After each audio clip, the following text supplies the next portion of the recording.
Hi, this is Roger. Thanks for dropping by. You know me, I'm not really a Phalaenopsis person, but I have got some. And, this is a pathetic spike with 2 blooms on and 2 blasted buds, but the spike looks like it's going to extend, so I may get more blooms as time goes on. But, look at the subtlety of the colours. There are little spots on those lower sepals, brain dead, and the delicate colours in here, and that subtle tinge of pink that extends outwards and then fades to the white. It's still a beautiful bloom. Yeah, I know it's a Phalaenopsis and I'm not that keen on them, but it's still a beautiful orchid. And this morning I was, just feeling lucky. Okay, I've got a lot of plants and some of these have been bought in, but I'd just like to look round and feel lucky, I've got this lovely little mini phal down here, lovely little white. It's a tiny little bloom. It's quite a tiny little plant. Now I like those, and this one's not mine actually, it's my daughter, but this has even got variegated edges to the leaves, which is not common in Phalaenopsis. I think that's artificially induced, shall we say. I don't think it's natural. But I just had a quick look round, and somebody said on one of my other videos that you're lucky to have the variety to have things in bloom. Well, that's not luck, that was the plan. The more variety you've got, the more chances you've got of things being in bloom all year round. And that was part of my original plan, in the background of the way I choose my plants. And so I thought I'd just go round. That little tiny, and that is a tiny little bloom, it's tiny for the plant, yeah? It's the one that recently got repotted. But it's still a nice little Restrepia, a little bit of bright golden red, just tucked away in the shade, doing its thing. And this one just seems to be in perpetual bloom. This one's doing well for me. It's one of the Eric Young foundation plants.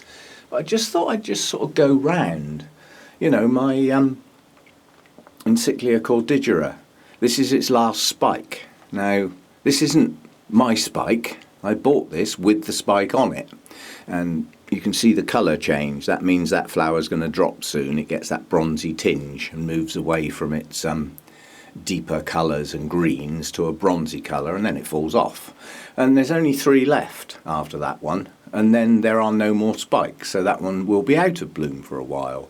But it's got a few new growths showing, and it's got to be repotted, because I potted that one on because it was such a solid mass of roots and old moss. I just put it in a bigger pot with some new media around the edge to encourage root growth, so that when I repot it, I'll have some roots. Otherwise, it'd probably all be dead. And I bought this one in bloom. That was in an unboxing video. But what a splash of yellow. That says spring to me all over it, as does that. Spring colours. Psychopsis Papilio alba. I'm going to have trouble with names today, you see it coming. And this one's still hanging in there. That's my only Paphiopedilum in bloom. That's Mordier. My moniliform is nearly over now, for now. And then I'll be looking for new canes. Come on, I'm watching you. And this little Kiki, this Dendrobium delicatum, they're finally going, which is a shame. But it's a Kiki, it's a single cane, So again, I'll be looking for new canes on that. The Berryoda's going to go soon. Again, Kikis, they're first blooming. 1 spike on each Kiki, and they've lasted ages. Lovely little delicate shades of pink. And now that the delicatum's over, I might be able to get some scent off of that before it finally goes. But then I need new canes to start growing from the base of those Kikis and bush up the plant. So looking forward to that. Coming soon. This other little Phalaenopsis here, again, not strong spikes, but they're extending. They're showing buds on the tips. So that one, all the buds blasted on that spike, but now it's growing more buds. So there will be more blooms to come on that one. So double plant that one. unusual. The Nellie Isla Red Velvet, a lovely splash of colour. Again, not my spikes, I bought it in spike. It'll be up to me to get it to do that again. And I probably won't succeed. I can accept failure that my spikes will not be as good as those next time round.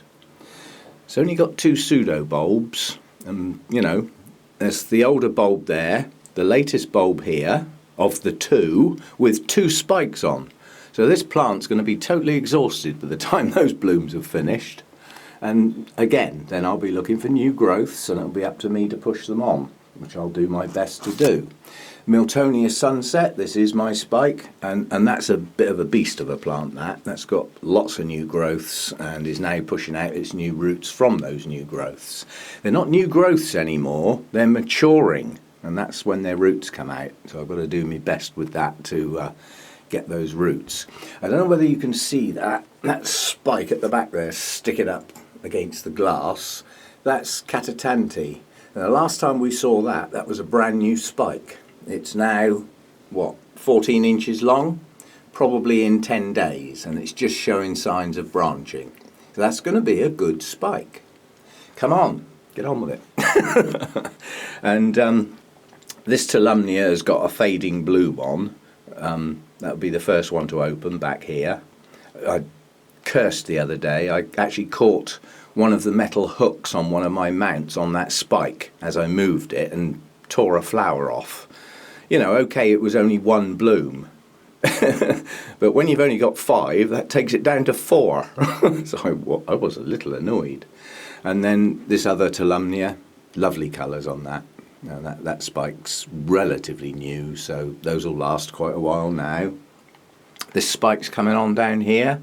Another Phalaenopsis, that's a mounted one. And that's green apples, so that has beautiful green Phalaenopsis blooms. I think the lip is a purpley colour from memory, but it was a long time ago that flowered. But it's coming on. And this sickly Cattleyas, what a colour. You know, it's a splash of red, and it's a good red. Bordering on orange, but the deepest red in the lip. Paler red on the sepals, and then the slightly darker red on the petals. Beautiful Cattleyas blooms, I love it. Sometimes the big and blousy Cattleyas are just what you want, and sometimes it's the colour. And that star shape is nice, I like those blooms. This thing's opened up nicely now, Melissa Brioni. The depth of the colour probably doesn't show up too well with the camera. I know what these... some blooms just seem to reflect light when being filmed and come out a different colour. What else we got? This little Stardust Firebird is wishy-washy, but it's got quite a few blooms. 2 out and 1, 2, 3, 4, 5 to come. And again, that's only Kiki's. The Nobiles are still in there. That's the one that went to the show. Prima Donna. This little one here with the little touches of pink. Beautiful blooms, and they're lasting well. I don't remember them lasting as well as that last year. And the other one, if I can hold the camera up in the air and point it somewhere in the direction, again, the blooms are just starting to fade on that, but that was my first Nobile to open. They've lasted very, very well. And they've all got new canes growing now, so they're coming on. Harvey Annam's going to drop its last few flowers, but then there's another spike coming. That just keeps blooming. It just seems to bloom for like 6 months of the year. And this funny little Dendrobium here has got a lot of buds on it as well. That's another orangey one. It's a bit like Stardust, but not. It is different. That's quite a nice little bloom, but that's got far too many deciduous canes on it. When I repot that, some of those canes are going to have to come off. There comes a time when the older canes are actually taking nutrients away from the rest of the plant because there's so many of them. There needs to be a balance between old canes and new canes. I mean, the plant does its best to distribute the goodness around the plant. But when there's too much old and not enough new, the balance isn't right. Yeah, I mean, what can you say? Young Min Orange. beautiful colours, lasting well as well.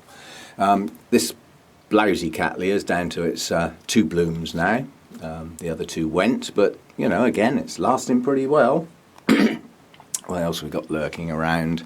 The Zygo's on its last spike. Again, I can't take credit for that spike. It was on it when I got it. However, it has opened and the plant's not dead yet. And with Zygos and me, that's a bonus. Any Zygo that's not dead yet is a bonus, because I seem to just kill the flipping things. But yeah, that's just a quick look round at the blooms. And I do feel lucky to have that amount of colour in here. And don't forget to look up, Roger. When most of your plants are hanging up in the roof, they're easily missed. That's my Brassavola nodosa. That's a nice spike this time. Good little set of blooms. 4 on a spike and another 4 on the next spike. That'll be opening soon. That's still a young plant, relatively. But I get a feeling with some orchids, once they bloom, they just continue to do so, if they're happy. So despite it being a young plant, the fact that it's actually bloomed, I suspect that every new growth will now bloom. And that's just how it'll be. It obviously gets enough light or it wouldn't bloom. They're susceptible to low light levels, they don't like it. And, oh, the scent from this is gorgeous. I keep forgetting because it's up in the roof. But I mean, I'm pleased with that plant. You know, it doesn't look much, but it produces blooms like that. They're gorgeous. Let's stick that one back up in the roof. And when you're talking about value for money with orchids, that's my little Arangus fastuosa. It's just starting a new leaf now, that's good. And then that will be followed with some new roots, because the root system looks appalling, but it's not, it works. But look at the size of the plant relative to the size of the blooms. You know, that's really good stuff. Now that's a shame, because on that spike, 2 buds blasted. That should have had 4 blooms. Now, although that went to the Wessex Orchid Show, because I didn't have a plant stand to display it properly, it didn't get judged. And the plant that took the first in that section was a fastuosa. Now, the plant was slightly better than this one, not a lot, but all the leaves were good. And it had 2 blooms on it, and it took the first. So if that had had 4 blooms on it, that would have stolen that section. Still, why they blasted I don't know, they just did. And you know, I've got 2 blooms, and I have to come out here at night time if I want to get the scent on this one, because it's night scented. But yeah, lovely spurs crossing over each other in this case. That's just the way you know, normally they would hang down. But the plant that was in that show was in a pot, and quite honestly it didn't look anywhere near as good as growing naturally like that. That's how they grow. It's strange, there's some Arangus that will only grow on a certain type of tree, and they will only grow on that tree if the bark is totally bare. They grow in nothing, a bit like Tolumnias really, but they seem to favour a certain type of tree. And in one particular case, those trees are artificially grown in plantations. So if we stop doing that, we might lose the plant. Anyway, don't forget to look up in the air, Roger. There's things lurking up there sometimes. It's a nice place to be, yeah? And while I'm at it, thanks for the support on the bonsai video. It was a little bit of an experiment, because it's, you know, most people just think of this as an orchid channel, and that's fundamentally what it's always been. But, you know, I have got a few bonsai. I will be doing some trips out. There will be different videos to come. It won't all be just in this grow room looking at these orchids and repotting them and things. There will be other things. And I was amazed this morning when I got up and I had a look at the comments, and I had probably more comments on that bonsai video than I've had on an orchid video for some time now. So I was well pleased. Later today I'm going to repot what I would consider to be a proper bonsai. That wasn't. That's just a young tree in a pot. It's getting its shape, but it's not there yet. It's not a true bonsai yet. But the one I'll do later today is one of my best bonsai. It's a hornbeam. It's heading up to 50 years old now. It's a very mature tree. It's a little bit out of shape due to my neglect, but because it's a relatively vigorous tree, it will be easy to bring back into its right shape again. But yeah, somehow or other this morning I came in here and I felt lucky to have these blooms to look at first thing in the morning. And just a taster of what will be, look at the rate of growth on these buds on this Nesta cane. That's going to be so. Now this poor thing, it's in a lousy pot and it's got to come out and go on a mount soon, actually, before these buds start getting too big. And the pot has to hang on its side. It's got 2 new growths coming out now, so you know, in the very near future would be a good time. But as far as photosynthesis is concerned, these are the only leaves left, and it's a pendulous cane. So the top of the plant's got to go up there somewhere, and the bottom of the plant's down here in quite deep shade, which is not ideal. But most of the energy in that sort of dendrobium is stored in the canes. It's not really the leaves until the new canes start growing well. So yeah, I think that's about it. I can't see any other blooms lurking. These things are still getting their daily dip, yeah. And I still don't see any signs of life on that. We live in hope. Anyway, it's watering the vandas. That's now every single day. And the mounts are not far off being every single day.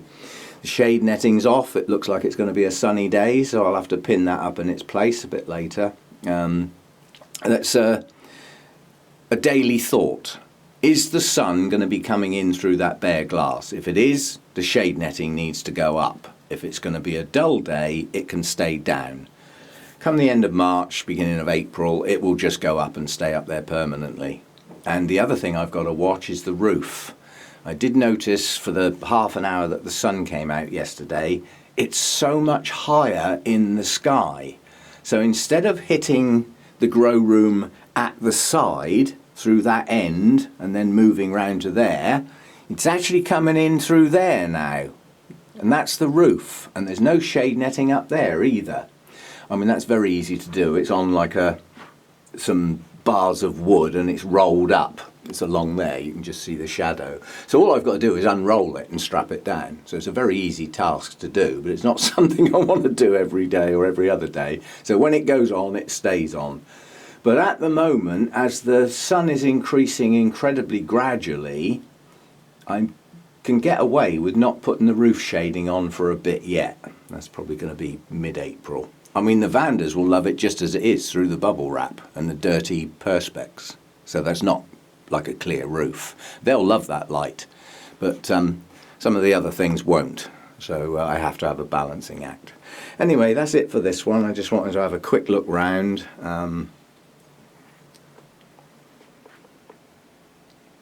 Yeah, privilege to be in the company of colours like that.